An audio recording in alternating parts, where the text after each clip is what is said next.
Welcome everyone to another episode of Maz Play. This is MazMojito, and today we're going to be playing Graveyard Keeper and a slew of other expansions and DLCs that's included with it. So let's get started.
Alright guys, so here we are, we're getting started.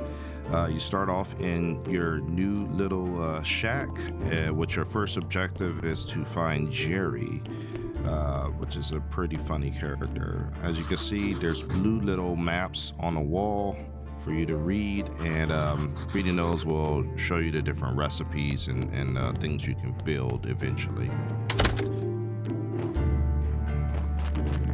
And the blinking yellow arrow gives you a really good tutorial where to go so you're not lost.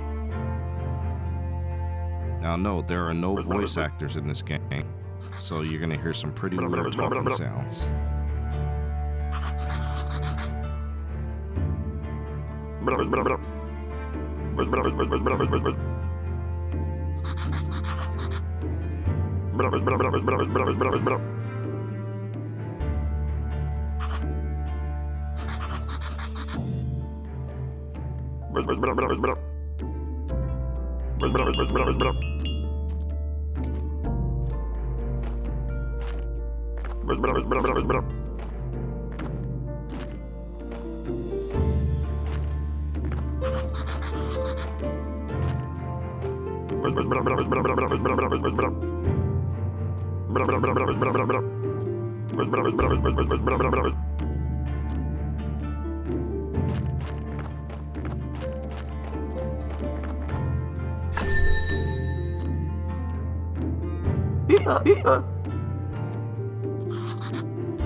Hey guys, so this is a key component of the game. You're going to be doing a lot of autopsy work as the graveyard keeper. You have the morgue here, and every time you do things, you're going to unlock new recipes.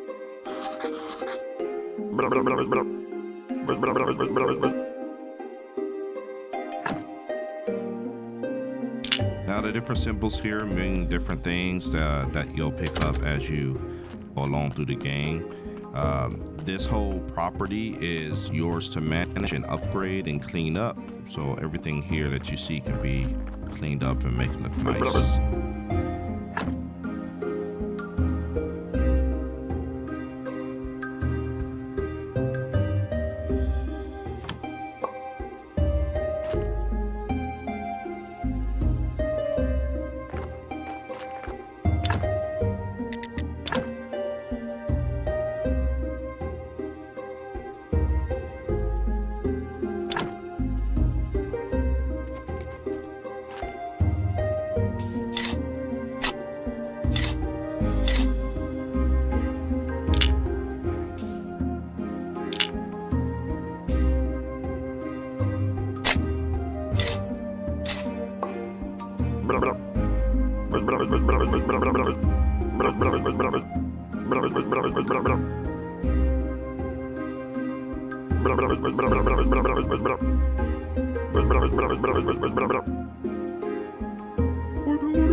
So every day, different characters will come and be available to talk to.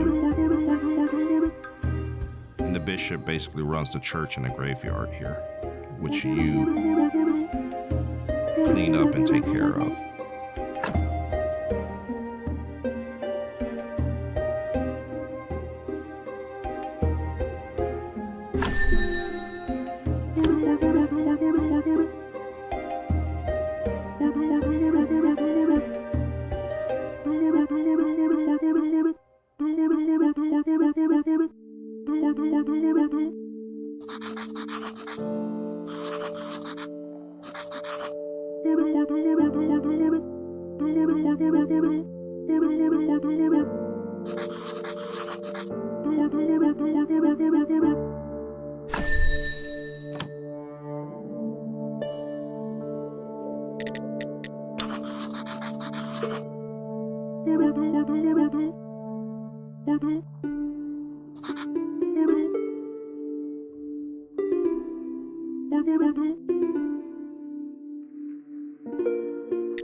So they have a huge talent tree here.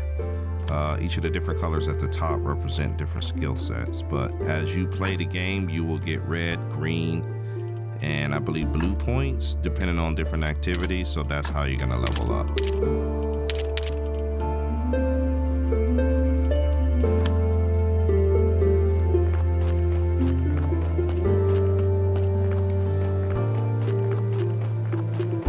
So now we're just following the tutorial arrow that's going to take us to the next location. And we'll continue the story from there. Now, I personally played this game for quite a bit of time, so I'm very familiar with the gameplay and this kind of like the early part of the story. I did not finish the game. However, when I first started playing, it was kind of slow, but as I kept going, it picked up and it got very interesting. So I think if you give this game some time, it's definitely gonna keep your interest.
Okay, so this is where you can repair all your weapons and tools, as long as you have a sharpening stone, which the blacksmith gives you your first whetstone. But eventually you'll be able to craft more of them, and they last pretty long time. So as you go through the village, each of these different little houses all serve a purpose. Some of them have NPCs in front of them that can give you quests. Some of them are just more for decoration. So the blacksmith is one of the NPCs you'll probably be talking to a lot. This wheat farm field, there's an NPC at the top of it. They also can sell you items like seed and things for when you open up farming in your land. But in the upper left corner of the map, and here we go, Jerry.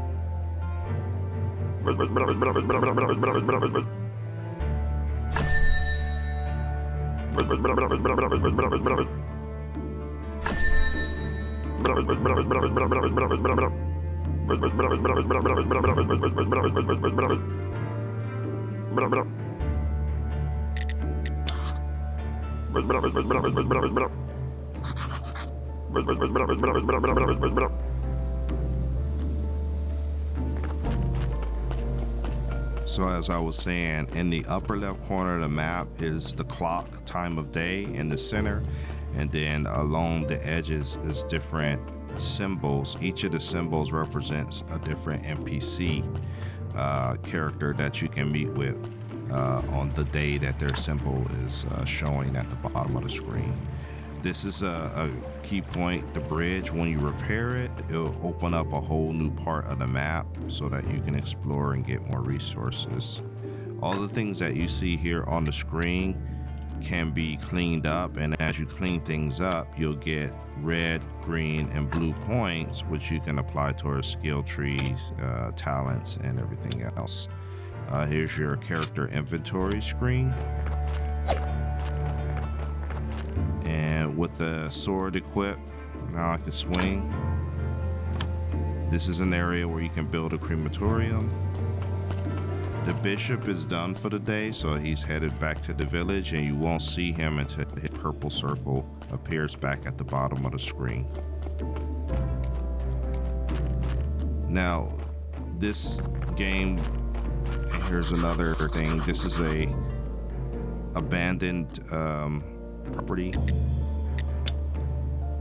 that you can talk to the barkeep and buy it eventually, or gain it through a quest. This is where you can start building your garden. This whole area, this is where you can store stone and wood. And this is where you can build new things, new items for your property, new workstations, workbenches, and this is a general storage chest. This is also a grindstones, it's like the blacksmith had. And up here is typically where you will find some mines, some iron, and the green slimes. Now, they may come out only during certain times of the day. I don't see them a lot at night, but this is another area you eventually can clear out too to expand the map. Now, the symbol on the screen will tell you what tool you have to use to clear it. So we're just gonna go ahead and mine all this iron, because we can turn it into, smelt it into bars to make other things eventually.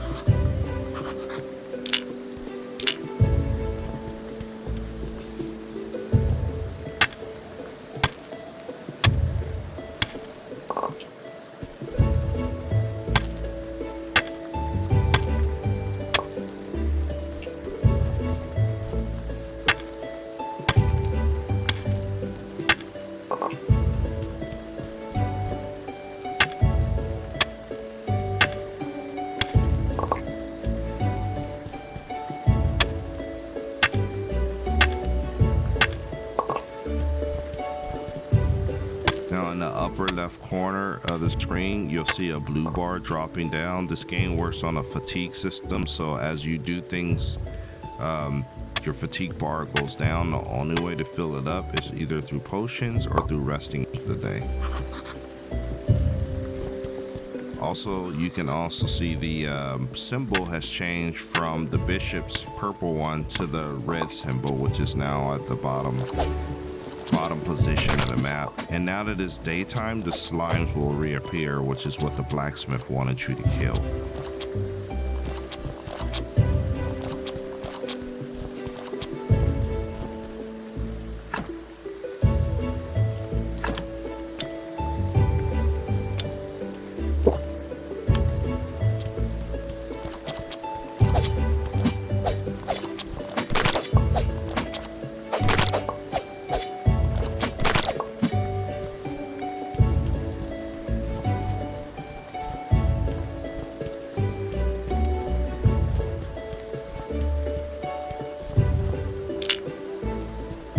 Combat's pretty simple in this game.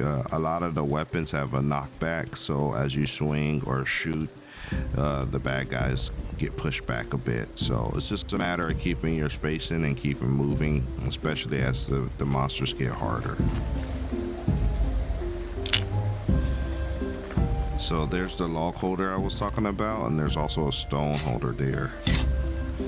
And everything in this game can be cleaned up. So in this case, I'm gonna clean up the front yard of the property by just coming to all these dead shrubs and digging them up, and that's gonna open up space for me to put down workshops.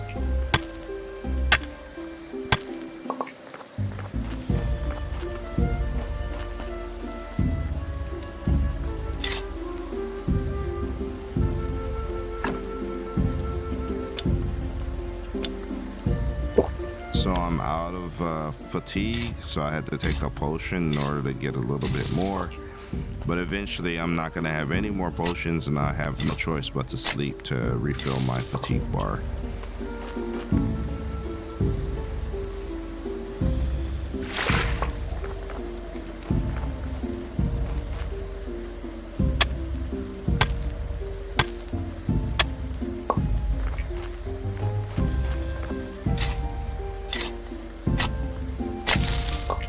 Now, it's pretty important to clear this land of the shrubs and dead trees and other things, not only because you get red points or green points or blue points. It's mainly red points for gathering, but you also make space so that you can put down different things. Here are the different sub-menus, and this gives you more explanation about the NPCs. It also shows you their symbol if they have one, so you can see on the map when they're gonna show up.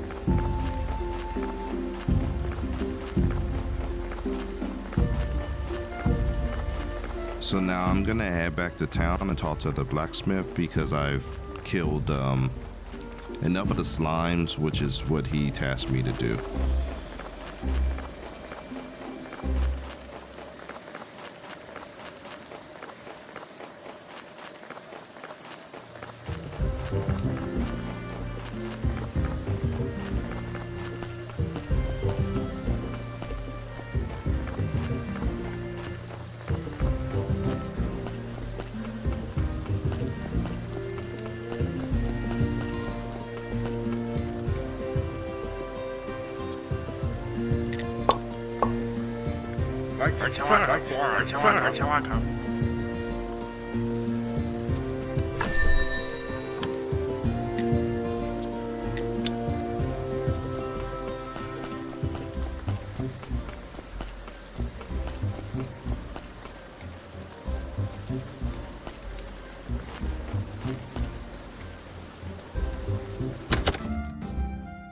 معلم پیغام معلم croissant. Okay, so this is the introduction of a new NPC, and she's currently the one that's on schedule to appear this day. پیغام Mara, Ravaju, Ravaju, Mara, Ravaju, Baror, Unum, Ravaju, Unum, Mara, Ravaju, Ravaju, Mara.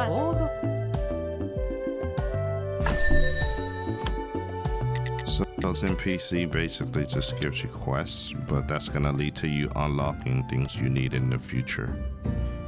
And this NPC sells you items. She's the wife of the barkeep.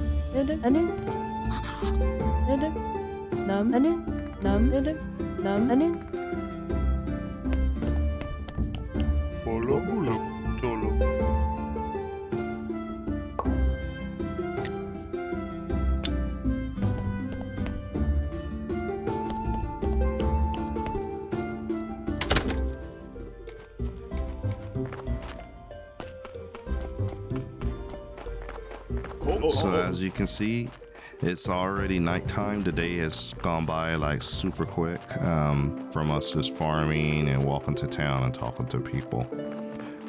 So I don't have any more potions, so the choice I have is to go back to the farm and do a couple more cleanup items before I have run out of stamina or fatigue, and then just basically go to bed for the day.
So as you can see, each of the characters have reputation bars too.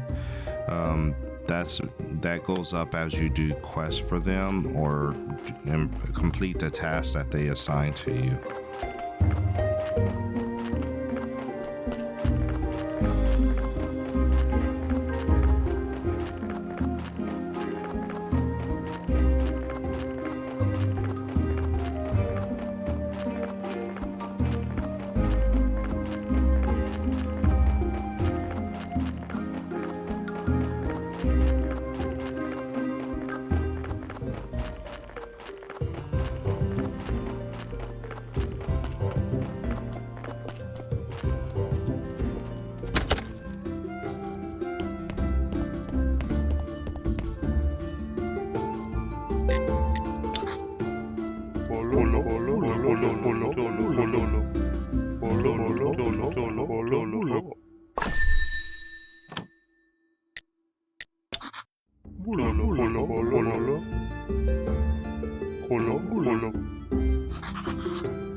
So this guy's stuff is pretty expensive, but he will take the burial certificates every time you get a body and you put it in a grave. And that gives you a little bit of money to work with.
always keep an eye on this technology tree in the upper right corner to see how many red, green, and blue gems you have, and keep unlocking critical things that you need to advance through the game. Sort of like sawing. That's one of the very first things you need to advance.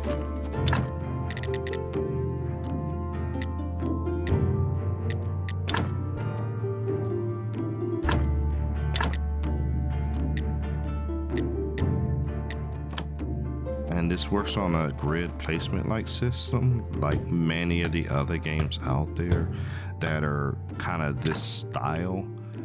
And it's just a matter of managing your space as best you can and getting down as many workshops as you can until you have enough money to expand your land.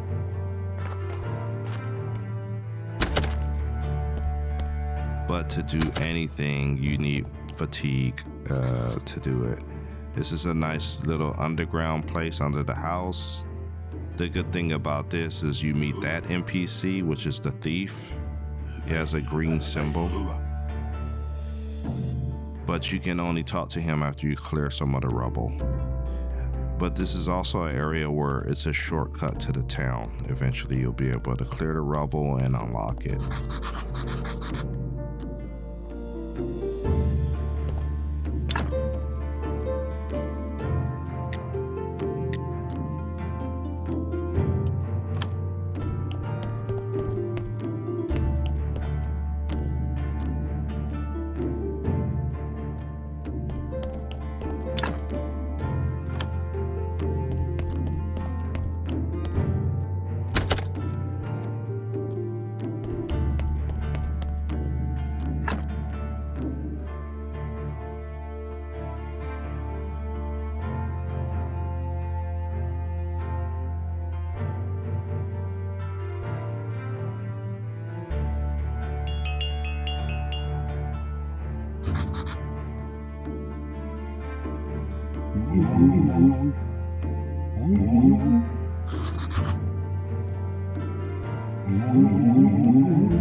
Okay, so that is a component of the game. Digging up the bodies in here that are making the point system for your grave low is something you can do.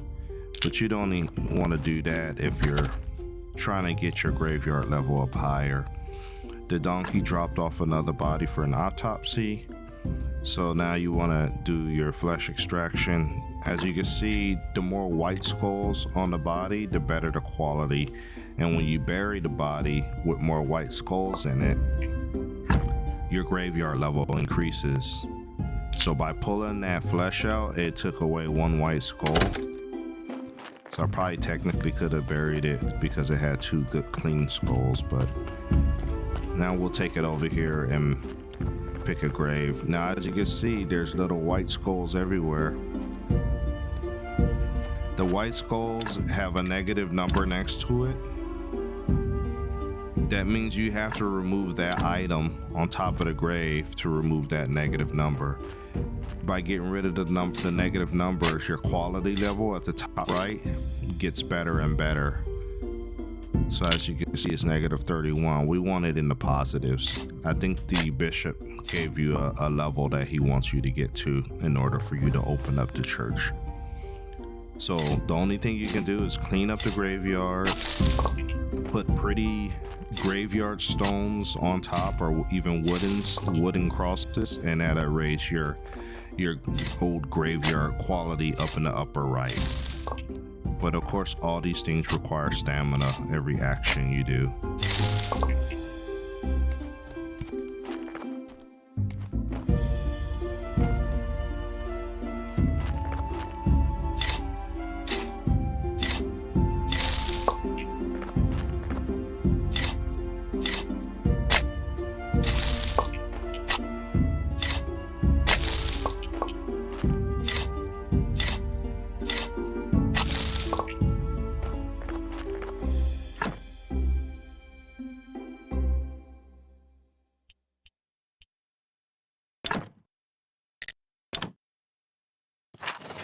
So that little chart kind of gave you an idea of how to improve the quality level of the grave. You want less red skulls and more white skulls. So again, that comes from cleaning the grave, replacing broken parts of the grave, and upgrading pieces of the grave and fixing it. And zeros are good, but positive numbers are better.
So nails are very important, so we need to do what we can to unlock nails in primitive forging. But to do primitive forging, we need to also unlock a forge. But this gives you an idea of all the different talent points and things you can unlock, broken out by category, theology, bookkeeping, etc. And you kind of see what the different costs are for the red, green, and blue gem points.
So now I'm all out of stamina. The only thing I can do is sleep.